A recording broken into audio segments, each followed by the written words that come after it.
is where the NBA has to kind of look at itself and say, okay, we have to handle this. We have to make sure our teams are enforcing these rules and regulations, following the health and safety protocols, and hopefully we can continue the season because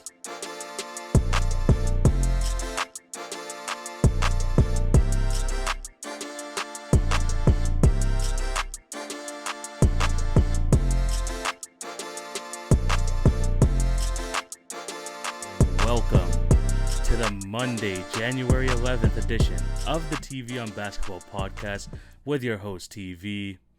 Hope you're all having a fantastic day, and thank you for taking time out of your day to click onto this video or listen on any of the podcast networks.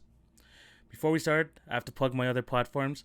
Remember to follow at TV on Basketball on Twitter, Facebook, and Instagram for updates on the podcast and for other content. If you're on YouTube, remember to like, share, and subscribe so you won't miss a podcast episode or my YouTube exclusive videos that come out every Wednesday. So please show your support there. That would be highly appreciated. And for all the podcast listeners, remember to subscribe and leave a review if you're on Apple.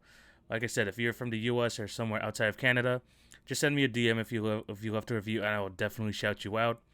As for Spotify, Anchor, and Podbean listeners, continue to show your support in any way possible. That would be very much appreciated. I have a great show lined up for you today. We're going to be talking about some LaMelo Ball. We're going to be talking about some of the NBA COVID updates. There's a lot to get to in this show. So yeah, thank you for joining me. So sit back, relax, and let's get right into this because this is going to be an action-filled episode. And we got to start with the COVID update. Ever since I talked about last episode that Steph Curry's brother, Seth Curry, member of the Philadelphia 76ers, tested positive for COVID, kind of not mid-game, but kind of like within that game. I mean, he wasn't going to play because of the ankle injury, but he had to pull him from the bench because he got tested positive. Some of the people in the other league also tested positive, two of them being both from the Boston Celtics, Robert Williams and star Jason Tatum, who both have to quarantine for the next 10 to 14 days to make sure that they are they do not spread the virus. And this has kind of like led to other things going on in the league. Maxi Kleber also has to isolate for quite a bit because he came into close contact with someone of COVID. And there were also issues throughout the weekend, like Jonas Valanciunas getting pulled mid-game because he had an inconclusive test, which later turned out to be a negative test, so that is good for the Grizzlies. But even through all this, the NBA still plans to move forward. These COVID cases already affected one of the games that happened on Sunday, which meant that the Eastern Conference Final rematch between the Celtics and the Heat could not occur, as nine Celtics players weren't able to suit up and play. And the Heat had a couple of inconclusive tests. So, those two factors combined, they had to postpone their second game of the season. If you guys remember, the first one was the Oklahoma City Thunder Houston Rockets game in the first week of the season. But no one really tested positive there, so that is a good thing. But a team who had these issues, similar to the Boston Celtics, and still had to play, was the 76ers. Because not only did Seth Curry test positive for COVID, 5 other players also had to isolate. Joel Embiid was out with injury. I believe it had something to do with his back or something. And also Ben Simmons had some knee contusions. So, yeah, it was a really weird situation. It was the 76ers versus the Denver Nuggets in the matinee game. And it really did look like the 76ers were going to have to forfeit because they only had 7 players available. And for these games, you're going to need 8, according to league rules. So what did they have to do? They had to ask Mike Scott to suit up, but not play. That was kind of the solution there. And yeah, the 76ers basically played 6-7 guys out there. A lot of these guys don't really see the court much and were forced into the starting lineup. And surprisingly, they only lost by 12 to the Denver Nuggets, 115-103. And one at the start of this game was Tyrese Maxey. They drafted him, I believe, in the 20s of the first round. And he looked like he was going to be maybe a nice backup guard for them. And he showed some of his potential. And for those who were watching the game, you saw like during the before the broadcast, when they showed the starting lineups and stuff, they didn't even have a team photo for him. They had to use like one of his senior year photos, or photos from from his college days. But he played in this game. He scored 35 points, and yeah, he proved in this game that maybe the Sixers have to look at the situation and say, maybe we have to give this guy more minutes. And he's going to be getting the opportunities because he, like I said, just like a majority of their players, like more than half the roster, was not available. So we're going to see a lot more of Tyrese Maxey, and hopefully, he gets his opportunity. But one of the things that, came out of this game, which, is reasonable, is Joel Embiid, after the game saying, okay, you guys made us play against the Denver Nuggets with basically a non of players, so we had to kind of like, work around the rules just so we won't forfeit. And you allowed, the Heat Celtics game to get postponed. And, it makes sense, the 76ers were kind of frustrated that, they had to be forced to play while this other game, which had very similar scenario. I mean, the only thing that was different about that game was, the Heat had inconclusive tests, but they decided to postpone that game instead. Yeah, I kind of understand, where they're coming from. Joel Embiid obviously kind of had like some like minor injury, and I think like in his head he's kind of worried about like spreading the virus. But that inconclusive test on the Heat side, I mean, there was no problems with the Nuggets, so I believe that was the reason why they went forward with this anyway. But since there was like no problem from the Nuggets side, and the Heat still had some inconclusive tests, I think that was the reason why they postponed it. Would I have postponed the Nuggets and Sixers game? Yeah, for sure, just to make it, a little bit fair. But it is what it is. I mean, they were still competitive. I don't know how that was even possible, but that was, a good effort from the 76ers. And the NBA is now, like I said in the last thing, this is in the last episode, this is where the NBA is going to have to make its mark.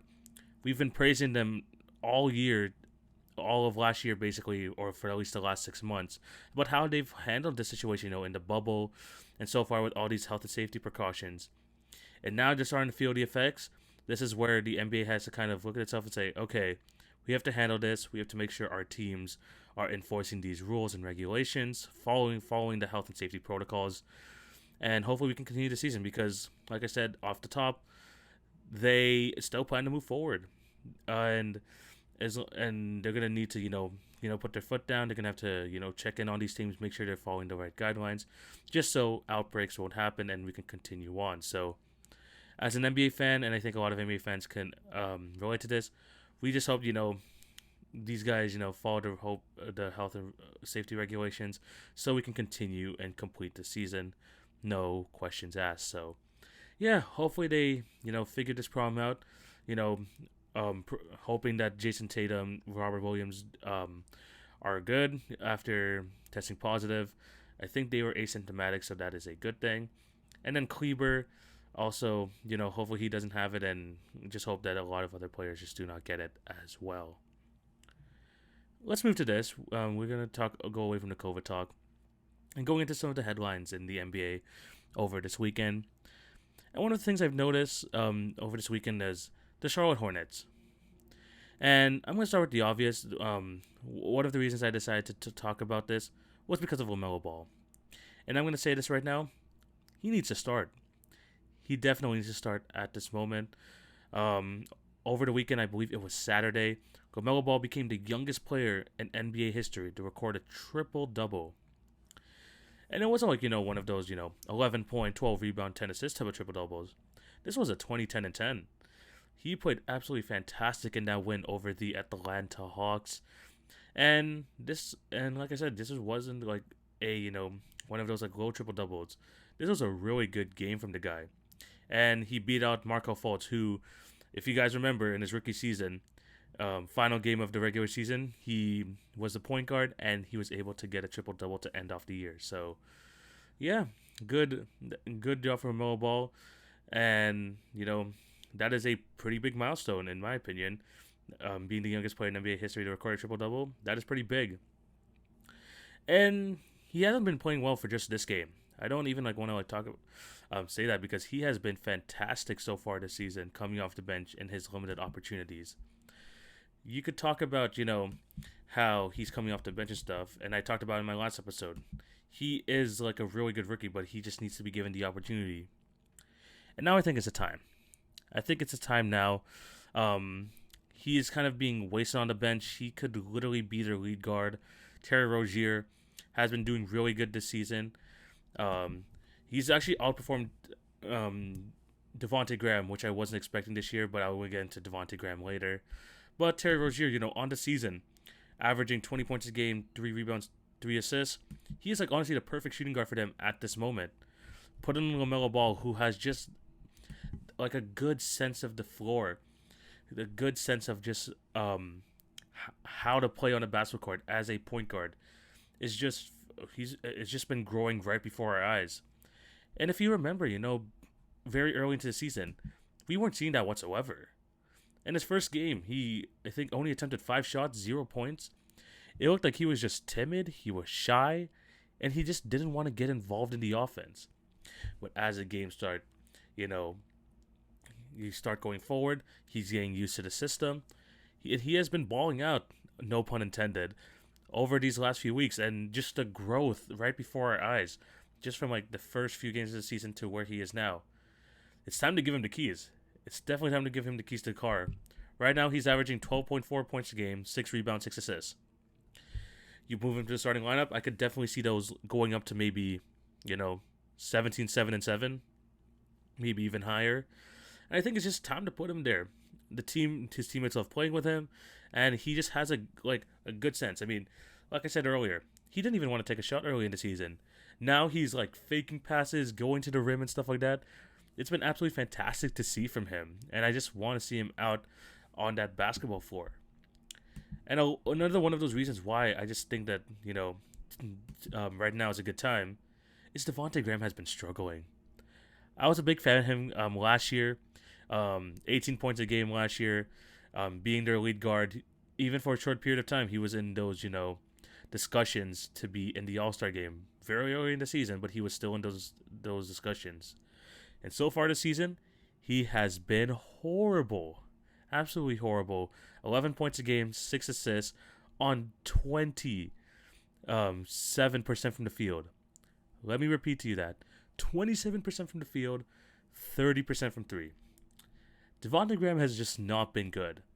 And, he's trying out there. He's actually getting a bunch of minutes, which kind of confuses me, for James Borrego. I mean, there's times where Devontae Graham just couldn't get his offense going, and he would still be playing 37 minutes when LaMelo is actually showing some promise. And I think it's the time now. I mean, like I said, LaMelo just has a better sense on the court. And even though, he's not the best defender, I think he makes that backcourt a little bit more defensive just because of his size. And I think Devontae Graham, just in general, just fits the six-man role better. Going up against second units, being an absolute flamethrower, I think it's just time for him to kind of accept that role. And I think the Hornets would be better off going down that route. Because not only LaMelo's playing good, their whole team is. I mean, they're figuring something out with PJ Washington at the 5. Gordon Hayward is having a fantastic season so far. He also had his career high in points last week. It's just looking good for the Hornets, who are at 500 right now. And I think it's time, like I said, it's time to give him the keys to the car. And I think the Hornets could surprise some teams, especially if LaMelo starts filling out his game, improving. And I just think this Hornets team is a fun watch, and I think it's just time to, they drafted him number 3 overall. They're looking to him as the future of the team. I think it's time for him to be able to get that full opportunity. So, Charlotte Hornets, get this man on the court, get him in that starting lineup. Let's go to a team who's overachieving over these last week or so, to a team that's heavily struggled over this past week, and that is the Atlanta Hawks. And I don't know about you guys, but something ain't right about them. And you can kind of point to a few things. One of them being the injuries. Danilo Gallinari has barely played this year. Bogdanovic had a minor injury coming into the game 2 nights ago, and then he injured his knees, so he's going to be out indefinitely. Hopefully, it's not too long. They still haven't seen Onyeka Okongwu, just because like he hasn't been able to recover for his injury. I believe he should be back by February. And speaking of February, Chris Dunn still hasn't really played this season, and Rondo has had nagging injuries as well. That's 5 guys, and those are all off-season additions to this team. So they haven't really been able to build the chemistry. They haven't built that continuity yet, and that's just a problem. I mean, this is something that's definitely out of the Hawks' control, but there's a reason why they've been struggling. It's just because they cannot get their lineup healthy. Because we've seen at near full strength that these Hawks are a good team. But it's definitely hard when you have these pieces moving in and out of your lineup. And I know I've talked about in the past how the Hawks, have basically a 10, 11 man deep roster.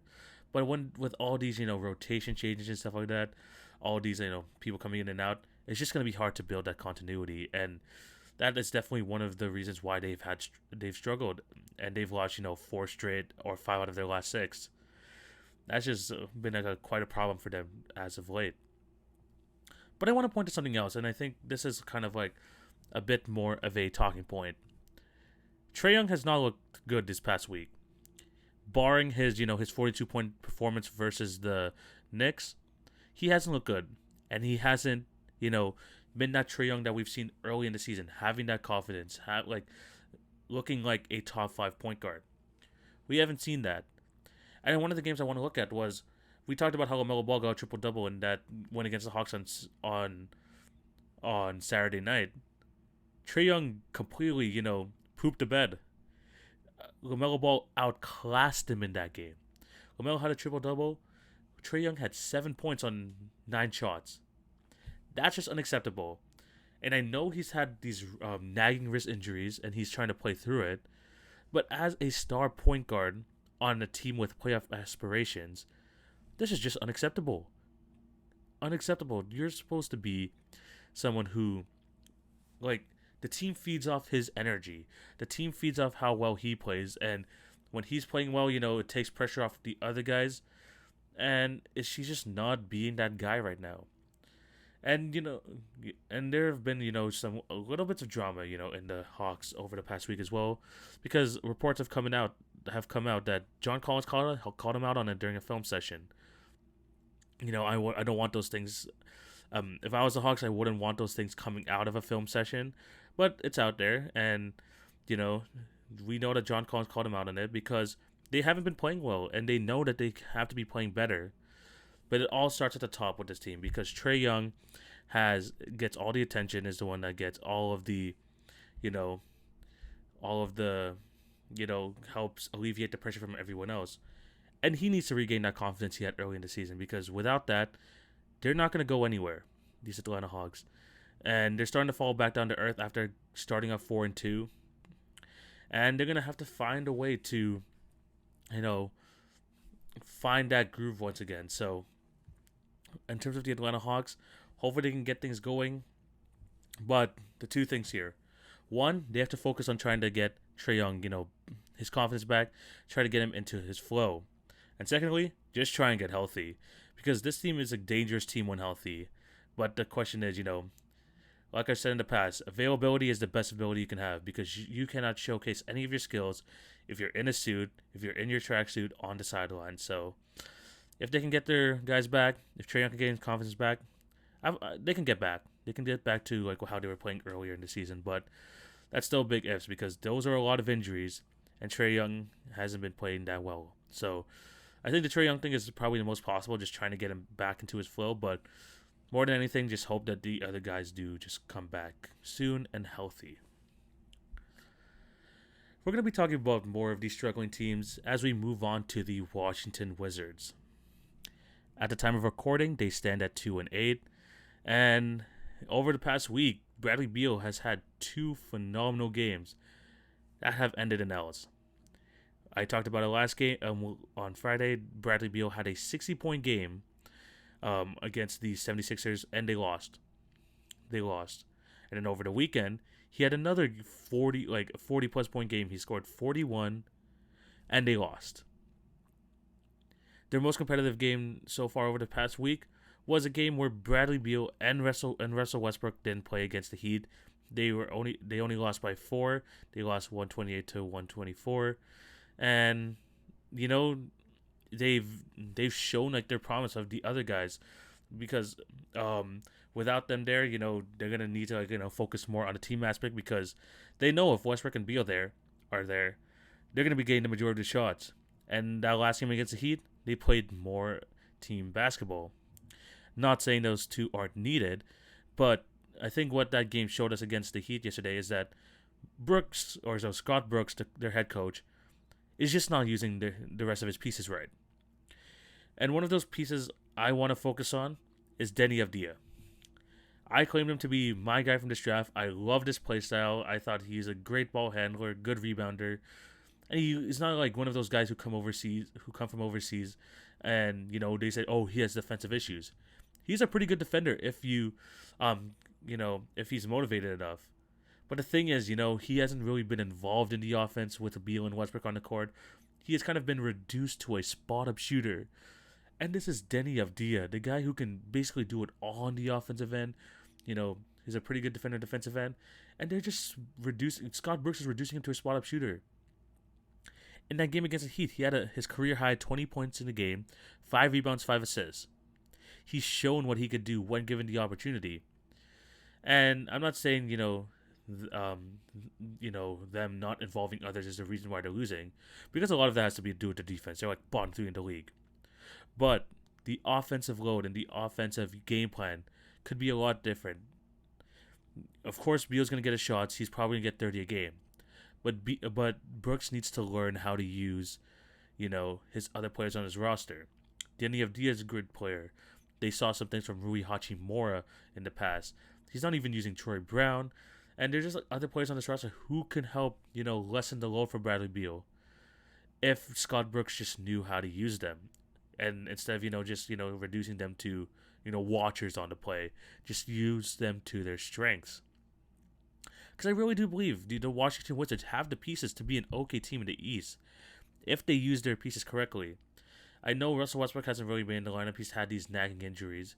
But when Beal comes back after his, I didn't mention this earlier, but he's also out with like COVID, issues as well. But I just think that if you just use these guys correctly, you can have a good team out there. But Scott Brooks, and that's another reason why, a lot of Wizards fans is calling for his head. They're just not, just getting it. Like, he just doesn't get it. He just doesn't get how to use the other players on the team. Because I really do think they, like I said, are a good team. They can make the playoffs. But he just needs to, change up the offensive game plan, have his guys compete on the defensive end in order for them to do well.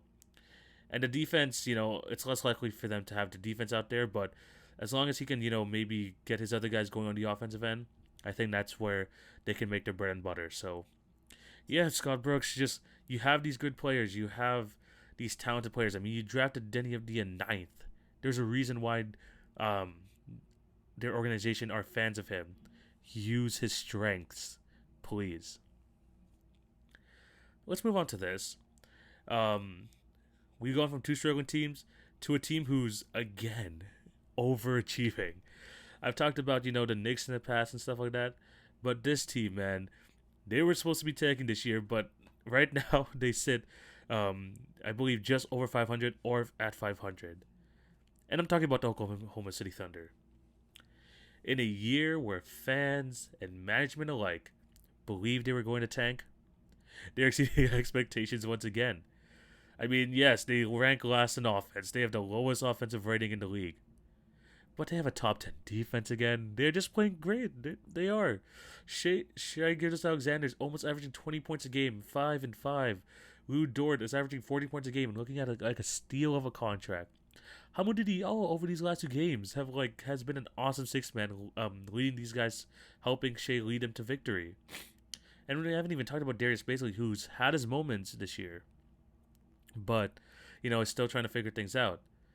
And I still think there'll be a lottery team. There definitely will, but they're just gonna stay competitive, which is I don't think the OKC fans want this. I mean, they do have a treasure of draft picks and stuff, but they were hoping to get that next guy to put beside Shai, or a top pick in this draft to help them out, but they're just going to stay competitive. And these NBA players, some of the most competitive players in the world, they're going to be trying hard, especially when you have winning players like Al Horford, who has won not championships, but has been in winning cultures in Atlanta and then, in a playoff situation in Philly.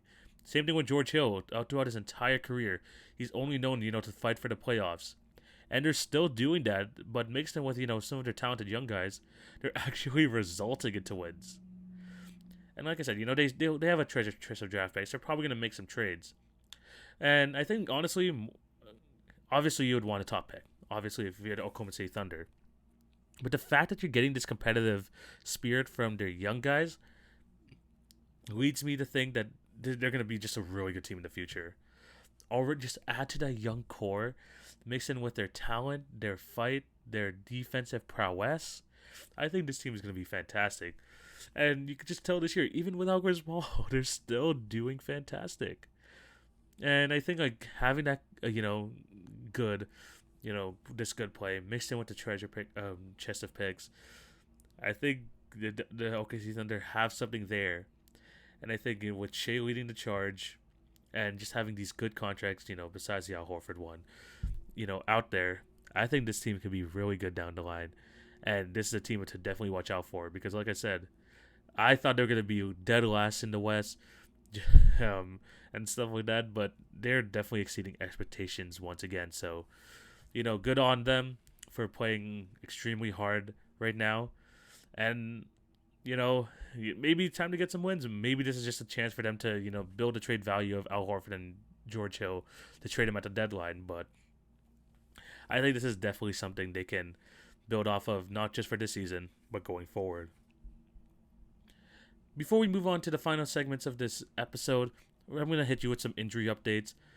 Like I said before, Bogdan Bogdanovic of the Atlanta Hawks suffered a fractured right knee and will be out indefinitely. Definitely a tough loss for the Atlanta Hawks, who are missing many of their offseason pickups, like I mentioned before. Hopefully, Bogdanovic comes back soon. And like I mentioned in the Wizards section, Thomas Bryant will be... I didn't even mention this in the Wizards section. Thomas Bryant will be out for the season with a torn ACL, which he suffered Saturday night, which is highly unfortunate because this is the best big man that they have on the roster. He was averaging 17 points a game before the injury as well. He's a very good rebounder, and he was having a good year, man, a career year. And sadly, he has to go down with a really bad injury, second torn ACL of the year. It's just unfortunate for the guy. I mean, Marco Fultz had it last week as well. 2 torn ACLs in 1 week is just highly unfortunate. Mo Wagner will most likely get the starts now that Thomas Bryant is no longer available. But it's just a tough loss. It's a tough loss, and same thing for Bogdanovic, same thing for Bryant. Hopefully they come back good and healthy. Bogdanovic will probably be back in a few weeks or so, but Thomas Bryant, let's just hope that he comes back and gets back to his winning, his good production, because although he's not a great defender, he brings a lot on the offensive end, and he has shown that this year for the Wizards. So it's gonna be a tough rehab for him, but I have a feeling, with his energy, with his passion, that he'll want to get back on the court. Now let's move on to just some of the weekly segments we have here. And again, we are back with the power rankings. This was definitely a hard one to do, but a lot of teams are getting better. We're starting to see how the league is shaping up. And 2 teams have dropped once again this week. And 2 teams who have been here in the past have made their way back. So this is going to be this is definitely going to be a fun segment for today. But here we go. Here are TV's NBA Power Rankings for the week. And we start off at number 10. And returning to the Power Rankings list, we have the Denver Nuggets. Right now sitting at 5-5. It was a tough choice between either them or the Utah Jazz. But the Nuggets have definitely started to find their role. Jokic is playing ridiculous. They really could have been, 6-4 if they won that very close game with the Dallas Mavericks, which they probably should have won because they were in control for 90% of that game. But they've been starting to find their stride, and it looks like, Jamal Murray is starting to develop a little bit of consistency, but the other people around him, such as Will Barton and stuff like that, are giving them some production. And they're doing this without Michael Porter Jr., who has been out for, I believe, 10 plus days at this point and is still quarantining after coming in close contact with someone with COVID. So, yeah, the fact that they're playing well and they're still waiting for Michael Porter Jr. definitely gives them some hope, and that's why they return on this list. Number 9 is a team that has dropped from number 6. We have the Brooklyn Nets, who are sitting right now 5-6. I know that their stars have kind of been in and out of the lineup. They had a really good win against the Utah Jazz early last week, winning 130-96. But it's just been a rough week. I mean, you could tell that they missed Spencer Dinwiddie a lot. And, they just haven't been, playing as well as... They just haven't looked, the same as they did in the early parts of the season. Even yesterday, they lost to the Oklahoma City Thunder. And they had Kevin Durant in their lineup. They lost by 10 plus points. So, yeah, not looking good for the Brooklyn Nets. And that's why I have them at number 9. And a team returning to the top 10 and coming in at number 8 is we have the Golden State Warriors. 6-4 right now. They're top 6 in the West right now. And they got a big win over the Raptors yesterday. And I consider that a big win because even though, the Raptors are struggling, I don't really want to talk about it. It's just kind of depressing to talk about. But, Steph Curry was only held to 12 points in that game. Fred VanVleet played excellent defense on him throughout the game. And the other people stepped up. I mean, this was the game where people like Andrew Wiggins had his moments. Draymond Green had his best game of the season. You saw some things from, Brad Wanamaker and stuff like that. Damian Lee. And he just needed that game just to prove, this builds the confidence of the bench. This builds the confidence of people around Steph. Because we know Steph is going to have his games. But if they can win while he is struggling, that is definitely a nice confidence boost. And right now, they're rolling. And that's why they sit at number 8. Coming at number 7 is a team who has actually gone up by a spot in these rankings. And we're going to be talking about the Indiana Pacers at number 7. 6-3. They're still staying competitive. The only thing I'm worried about them is they're still trying to figure out that TJ Warren spot. They inserted Aaron Holiday into that position, and he has not looked good. Maybe throwing in Doug McDermott, maybe throwing in Justin Holiday would maybe fix that out. But right now, it's just looking kind of stale at that position. But they're still playing well. They're definitely still playing well. And that's why I have them at number 7. Coming in at number 6, another team that has moved up a spot. We are talking about the Phoenix Suns. They've had big wins over the Toronto Raptors this week where they have hit 22 threes. A big win over the Indiana Pacers. And they're just getting some good contributions all around.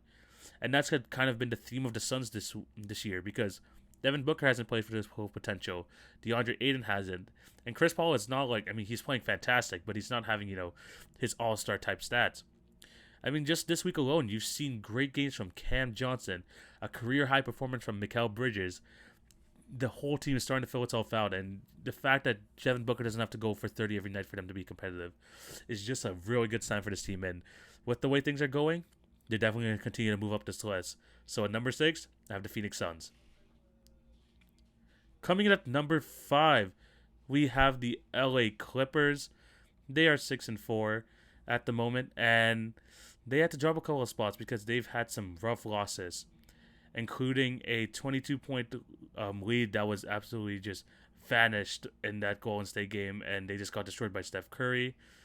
I still consider them a top contender in this West, but this little slip up this week definitely had them dropping a few rankings, but they still look good. Good performance from Kawhi Leonard yesterday, who reached, again, 10,000 points. And if they start getting things going, they'll definitely move up the list. But right now, I have him at number 5. Moving in at number 4, we have the Milwaukee Bucks. They're staying at that position. They had a 3-1 league, but they just little intricacies of their team that they just still haven't figured out. Just Drew Holiday, who they brought in, has been good, but I really want him to involve him more. Chris Middleton still having a great season. There was a small injury scare for Giannis, but I think he should be fine. It was only a day-to-day thing. But if they start going, building up some momentum, building up steam, they'll definitely move up this list. But they just still need to figure out like how this team is going to work together, because the bench has kind of been on and off this season as well. There's still some like these like little problems that I think they have to address, but they're still going to be good. They still going to have a top MVP candidate, and that's why they are still sitting at number 4. Coming at number 3, who is a team who was at number 3 last week, so they are keeping their position, and I'm going to be talking about the Philadelphia 76ers. They still sit number 1 in the East, and they really could have had a better week if it wasn't for half their roster being injured. Joel Embiid having a nagging injury, all these players having to follow health and safety protocols, Seth Curry with COVID, and Ben Simmons obviously with the knee issue. They have so many guys injured, and that kind of like really hampered their week. But they're still a top team in the East, and as long as Joel Embiid and Ben Simmons get back, I think they'll be fine. So, yeah, I mean, it was a kind of a rough end to the week, but I still have the Sixers coming at number 3. A team who made a big jump this week in these power rankings, coming in at number 2, we have the Boston Celtics. A perfect week this week, going 4-0. And, I mean, it's the only thing that's rough about this, similar to the 76ers, is that they are losing 2 key pieces of their rotation. And obviously Jason Tatum, who was their best player, and Time Lord Robert Williams, who also tested positive. So it's going to probably be a rough stretch for them, but I still think they have a decently deep team. Hopefully Kemba Walker comes back soon, because there have been reports that he is back in practice. So hopefully he comes back. Hopefully that goes well. But this is definitely looking good for the Boston Celtics. Like I said, undefeated week, and they move up quite heavily in these rankings. So last week they were number 5. Now they're number 2. And yeah, good week for the Boston Celtics. They get to move up quite heavily. And then coming at number 1, you already know the drill. We have the Los Angeles Lakers. They don't even look like they're really trying. They have the best record in the league. It really just feels like the Lakers are just a whole level above the rest of their competition. And they're going to stay number 1 just because they're the freaking Lakers and they're still playing well. So, yeah, number 1, not much to talk about there, stays the Los Angeles Lakers. So yeah, those are my power rankings. Let me know down in the comment section of the video. Shoot me a DM. Leave it in the comment section of my Instagram post as well. If you agree or disagree, I have a post on my Instagram just showing the full list. So feel free to debate yourselves there. I'm gonna definitely be in the comment section, but it's definitely looking pretty good there. And now we're gonna move on to the last segment of the show. It is my game of the week. I know I didn't post the graphic on Friday for what my pick was and everything, but I chose the Jazz, who were +8 on the Milwaukee Bucks, I believe. They actually ended up winning that game, so good win for them. So now I am back at 500. I am 3-3 on the year, and now we move on to this game, and the Toronto Raptors are facing the Trailblazers tonight, and the Blazers line is -4. In this game, I'm definitely taking the Blazers because the Raptors had a hard-fought game against the Warriors yesterday, coming up just short of winning that game. And although, they're starting to piece things together and stuff like that, and I think they'll still be competitive, I still think the Blazers, being more fresh, having Dame, having CJ McCollum, will just be kind of too overwhelming for the Raptors at this point. And I could definitely see a game where Damian Lillard and CJ combine for 60 points or something like that. And I think the Raptors will just kind of be fatigued from yesterday's game. So, yeah, 4 points for the Blazers. I will give it to them. I think this is probably be like a 10-plus game loss, but hoping for a good result. But this is definitely, I'm definitely going to be going with the Blazers here. And I think this is where we're going to end today's episode. Thank you guys for watching or listening. Remember to show love on all the podcast channels. Like, share, and subscribe if you're on YouTube. And remember to follow @TV on Basketball on Twitter, Facebook, and Instagram for some great content. I'm going to be back again on Wednesday on YouTube, so remember to check that out for another YouTube exclusive video. And on Friday, I have a very special guest coming on. We recorded over the weekend, and I'm not going to tell you guys just yet, but check out my Instagram page. I believe I'm going to be posting the graphic on Friday to announce who is going to be joining the show on Friday. I know I said Friday a lot, but yeah, it was a really fun interview. And if you don't want to miss it out, remember to, set those subscribe to my Apple Podcast, subscribe to my YouTube, so you won't miss out on that. Again, thank you guys for all the support you guys have been giving me over this past year, and excited for more NBA basketball coming up soon. But I hope you all have a fantastic day. TV signing out. Take it easy, guys.